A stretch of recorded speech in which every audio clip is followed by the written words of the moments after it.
Então vamos lá, nessa aula vamos mostrar como é que fazemos no Excel a regressão linear aplicada aí a dados de curva de calibração de química. Vamos utilizar esse exemplo. O captopril é um fármaco, tá, que pode ser determinado por HPLC. Tem a área do cromatograma, né, do pico do cromatograma, que pode ser utilizada para quantificar o teor de captopril. Então, a primeira coisa, faz-se uma curva de calibração com 5 padrões, esse é o normal, né? E então obtém-se uma área para o pico de captopril para cada amostra. Tá? Então, nós temos aqui os dados do padrão. Concentração em miligramas por ml, tá? E a área de cada a área do pico de captopril em cada solução dessas, tá? Então são 5 soluções, estão aí as áreas. Na sequência, preparou-se uma solução de concentração desconhecida, que é a amostra. Preparou, preparou-se essa solução a uma concentração de 4 miligramas por ml. A concentração é desconhecida, mas a concentração de preparo é conhecida. Fez a injeção e obteve-se uma área de 190.033,20, né? 1.903.320. Qual a área de captopril neste lote? Então vamos lá, né? Utilizando o Excel. Na aula passada, nós mostramos como é possível fazer esse tipo de cálculo utilizando a calculadora científica. E nesta aula vamos utilizar o Excel. Então vamos lá. Copiamos. Você vou já aumentar a largura aqui da linha para ele ficar melhor aqui, ó, melhor ajustado. E está muito grande, vamos diminuir um pouco. Tá aí. Então, esse é o padrão. Vamos então fazer a primeira coisa, que é curva de calibração, né? A reta de calibração. Como é que fazemos isso? Selecionamos, podemos selecionar só os números, ou, nesse caso, podemos selecionar aqui também o título, né? Dessa tabela, né? Vou colocar já a primeira linha também. Seleciona tudo que a gente quer plotar aqui, vem aqui em inserir. Aí tem nos gráficos aqui esse gráfico de dispersão, esses pontinhos. É o primeiro tipo. Tá aí. Como é que faz para ficar melhor, mais bonito, para depois publicar, né? Colocar lá no TCC e etc. A gente retira as linhas de grade, que elas não servem para nada. Como que retira? Seleciona elas, ó. Tá vendo essas linhas aqui que estão no meio? Elas não servem para nada, só estão aí para encher a nossa paciência. Clica em cima delas e delete. As horizontais e as verticais. Aí. O que mais que a gente pode fazer aqui? Passar a reta aqui, né? Qual reta? É a reta que passa mais. É a melhor reta, que é a que passa mais próximo a todos os pontos. De modo que se ela inclinar-se um pouco mais, ela vai distanciar-se dos outros pontos. É a reta, então, dos mínimos quadrados. Tá? Na teoria lá, ela vai ser uma reta tal que o erro, né, a diferença entre a reta e o ponto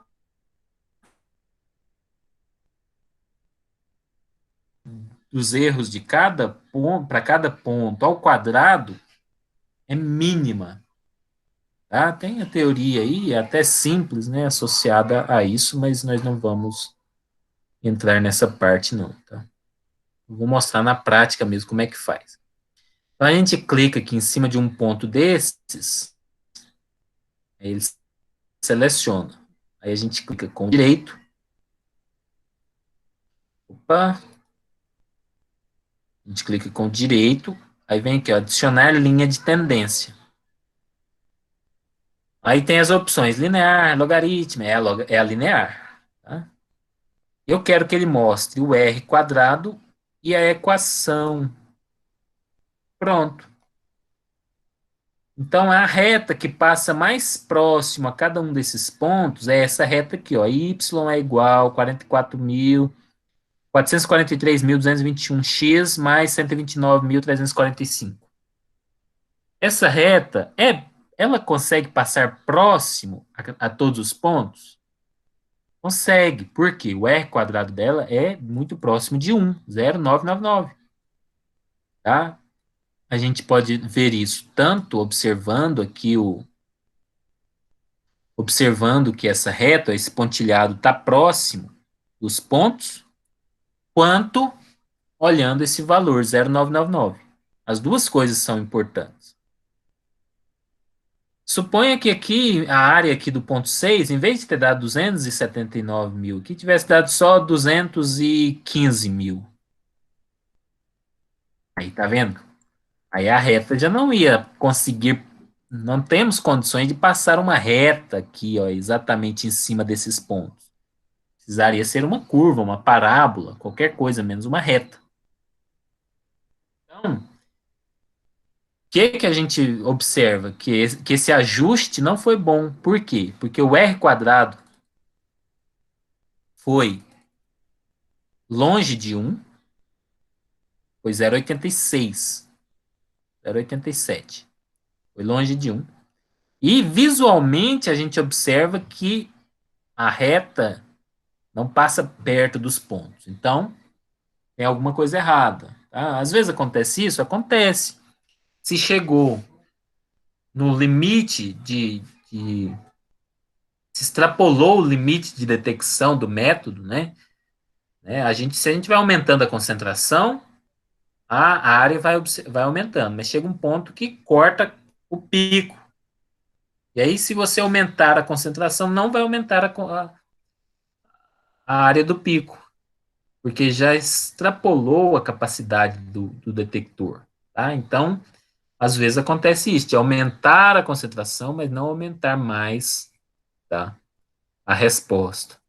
Vou colocar aqui, ó. Aí, ó, se fosse assim.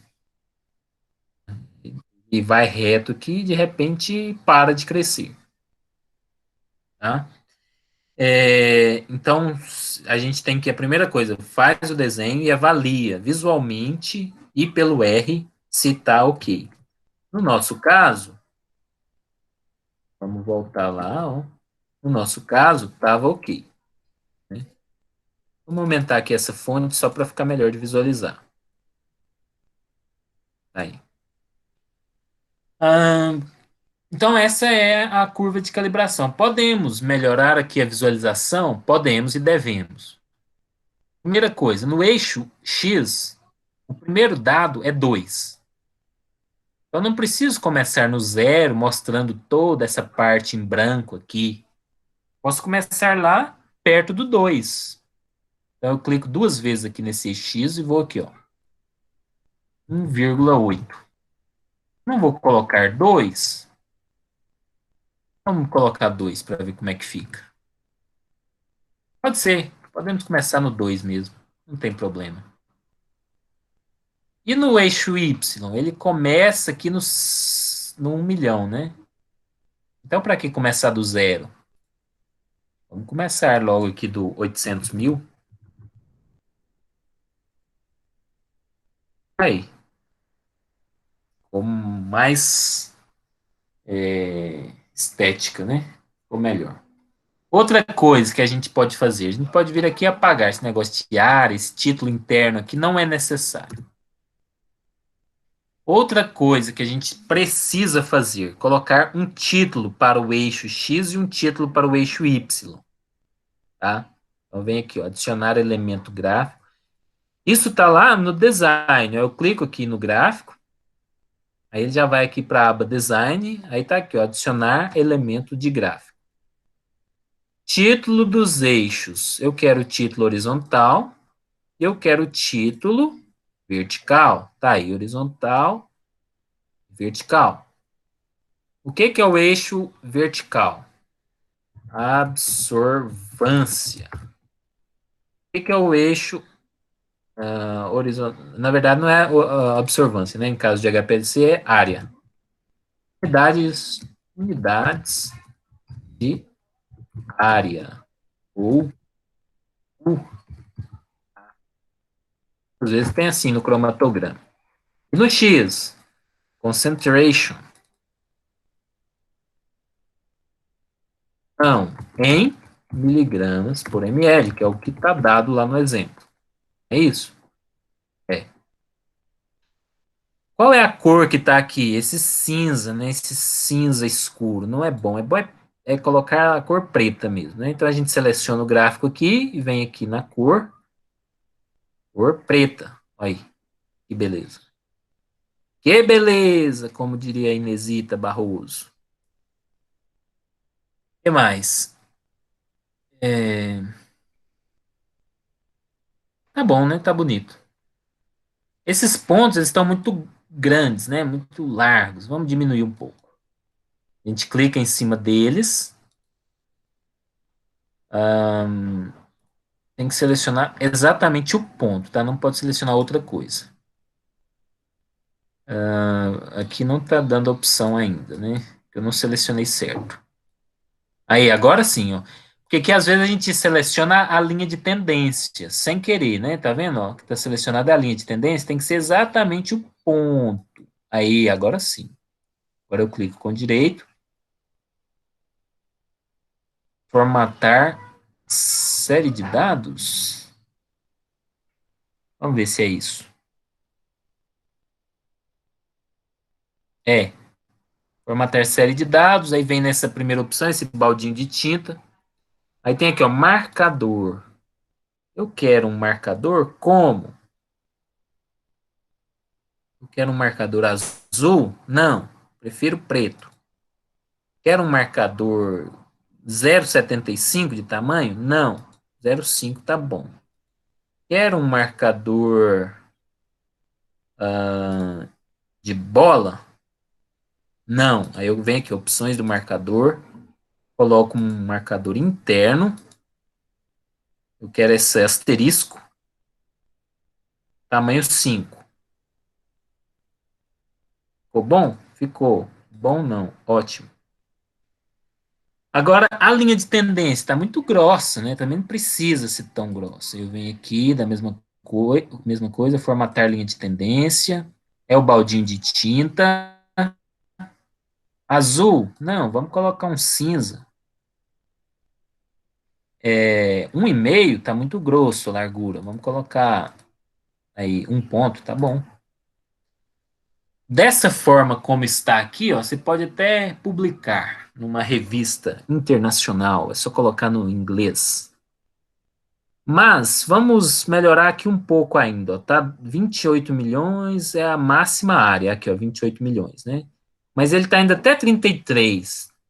Eu gosto de colocar aqui um valor mais próximo do último, lá. Então vamos colocar 3. Tá aqui, ó, 3 vezes 10 a sexta, né? Que é 3 milhões. Um Enter. Aí, agora sim, tá? Qual o tamanho dessa letra aqui? Tá bom. Então tá aí. A primeira etapa é essa, construção do gráfico, né? E aí já aproveitei para fazer a formatação visual para ficar bonito, tá? É, Agora, o que é que nós precisamos fazer? Utilizar esse gráfico para calcular a concentração da amostra. E aí não tem como, né? Tem que fazer na mão, tá? Não tem ele não joga uma fórmula aqui, então tem que construir.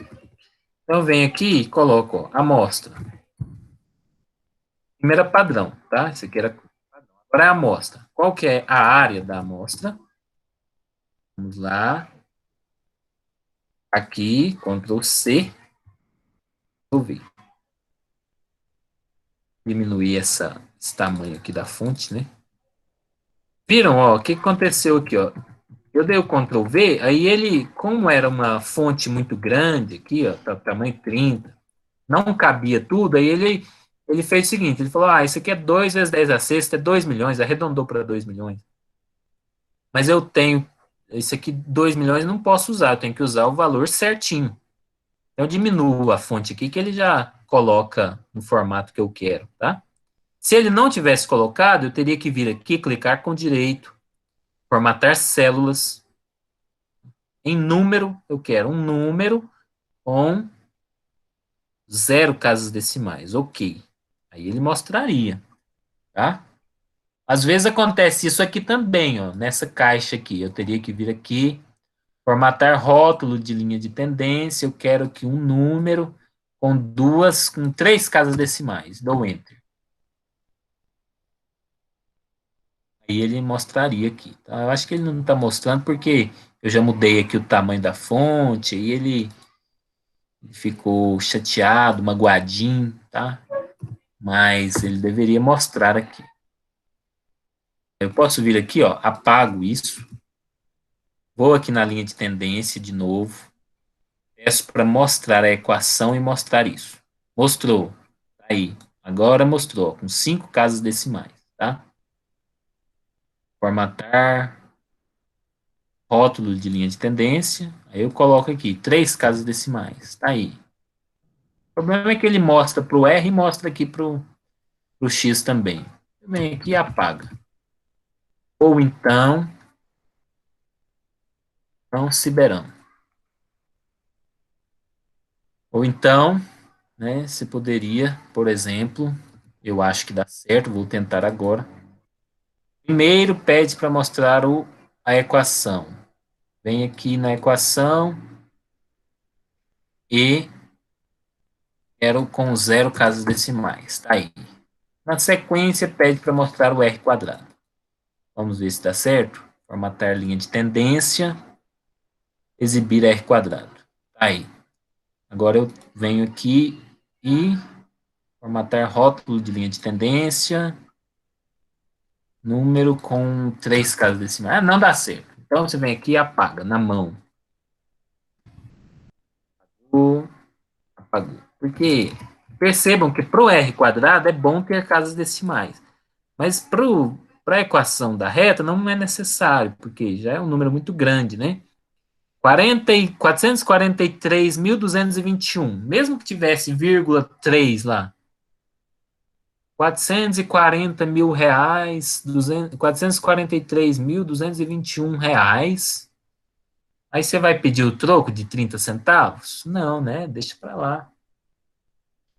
Então, quando o número é muito grande, você não se preocupa com a casa decimal. Agora aqui, como o número é pequeno, é menor que 1, aí sim as casas decimais são importantes, tá? Eu não posso colocar aqui r quadrado igual a 1, senão o indivíduo não vai saber se é 0,9, se é 0,8, se é 0,60, se é 0,51, ele já ia arredondar para 1, então não vale. Tem que ser pelo menos 3 casas decimais. Então vamos lá, continuando. Está aqui a amostra. A área está aí. Eu quero saber o quê? A concentração real. Tá? Eu já tenho a concentração preparada. Qual é a concentração preparada? Está falando aqui no exercício, ó, 4 miligramas por ml. Aí. Mas a real, qual é? Aí eu preciso usar a equação do gráfico, né? Da reta. Esse 4 está uma letrinha pequena e fina. Eu venho aqui na que está boa, já grande, clico no pincel, clico no 4. Aí ficou igual, a mesma formatação. Tá, agora, então, a concentração real. Como é que é para calcular a concentração real? Aí tem aqui, ó, y é igual a bx mais a. Se eu quero calcular o x, como é que eu isolo ele? Vai ser o y menos esse A, fecha parênteses, dividido por esse B, tá? Se quiser, pode fazer direto aqui, ó, igual, né, o Y. O que é o Y? A área, né? Eu vou substituir o Y pela área e isolar o X. Então, o Y vai ser igual a área menos 440, ou menos o A aqui, né, que é 129.345, dividido por isso, mas observem, aqui tem que estar entre parênteses, né? Senão ele vai fazer primeiro a divisão. Eu não quero, eu quero, para isolar o x, eu tenho que fazer o y menos isso, só depois eu divido, tá? Então, dividir, por isso eu uso parênteses, e agora eu divido por 443.221. Aí, a concentração preparada é essa. Poderia fazer de outra forma? Poderia. Concentração real, né? Melhor dizendo, é essa. Poderia fazer de outra forma? Poderia. Como? Assim, ó, y é igual y, 193,20. O b da equação, bx mais a, tá? B é quanto? 443.221. E o a? Opa, ele falou amostra aqui, né? O A é 129.345. Então, eu sei o quê? Que y é igual bx mais a. Eu sei, então, que o x é igual y menos a dividido e aqui eu estou só escrevendo, eu não estou fazendo conta, só escrevendo para facilitar. Portanto, o x vai ser o quê? Vai ser igual, abro parêntese, valor de y, aqui, menos o valor de a, aqui, fecho parênteses, dividido pelo valor de b, fecho parênteses. Aí, ó, o x, e é o que é o x? Vamos entender aqui na reta, ó. Essa reta tem dois eixos. Eixo x é o quê? Concentração em miligrama por ml, é a concentração do padrão, né? Então, a amostra, se eu utilizar esse gráfico, o x da amostra vai ser a concentração em miligrama por ml, a concentração real. E o y é a área, a unidades de área. Então, o x que eu encontrei aqui foi a concentração da amostra, concentração real. Mas se eu quero o teor, o que é o teor? Ele é a concentração da amostra? Não, porque a concentração depende da diluição. Então, eu tenho que fazer o quê? Para achar o teor igual concentração real da amostra, dividido pela concentração preparada, vezes 100 para obter em porcentagem. O teor dessa amostra em porcentagem foi 100,06%.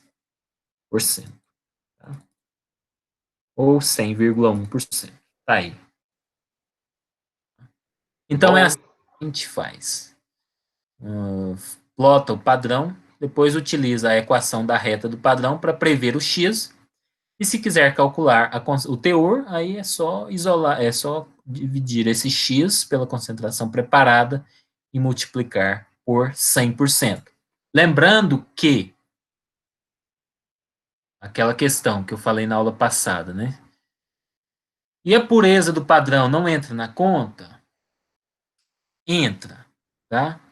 Aqui seria o caso da gente estar falando que a concentração do padrão foi 2 miligramas por ml, já considerando a sua pureza. Se é um padrão 100% puro, aí eu diluí lá 2 miligramas para 25, 50 miligramas para um balãozinho de 25. Então tá lá, 50 para 25 dá 2. 2 miligramas por ml, o padrão é 100%, então tá certo. A concentração é essa, 2 miligramas por ml. Às vezes eles colocam lá, né, dependendo do fabricante, fala que a concentração do padrão é 101%. Nesse caso, você usa 100, porque não existe concentração de 101%. Tá? Se é matéria-prima, é 100, é o máximo. Como é que vai ter mais que 100%? Não existe. Agora, se for produto, aí você pode usar isso, né? A concentração do produto tem que ser 1, 1 miligrama por ml. Se esse padrão é 101%, quer dizer que ele é 1,01 miligrama por ml, mas aí sim, né, tem como. Agora, quando é matéria-prima pura, não existe nada mais que 100%, né? Agora, vamos supor que a concentração do padrão é 99,5%. E a gente fez aqui, ó, só considerando a diluição, não considerou a pureza do padrão. Então, aqui no final, você não pode multiplicar por 100, você tem que multiplicar por 99,5, que é a pureza do padrão. Tá? Então, tá aí, teor em base úmida, 99,6%. Tá? Quer dizer, de cada 100 miligramas da amostra, 99,6 são desse princípio ativo que eu estou quantificando. Tá? Se quiser calcular em base anidra, você tem que desconsiderar a umidade, né? Desconsiderar a umidade, tá? Vamos supor que tenha 1% de umidade, que tenha 0,1% de umidade, tá? Tem uma formulinha, né? Aqui, ó, umidade, 0,1. O teor, base, anidra, a formulinha é igual teor, que está aqui, vezes 100, dividido por, abre parênteses, 100 menos umidade. Parênteses, aí, 99,66. Tá? Que se você colocar uma casa só, vira 99,7. Tá? Então, é isso aí, né? O passo a passo completo, explicado do uso do uso do Excel para o cálculo de teor, utilizando regressão linear. Tá?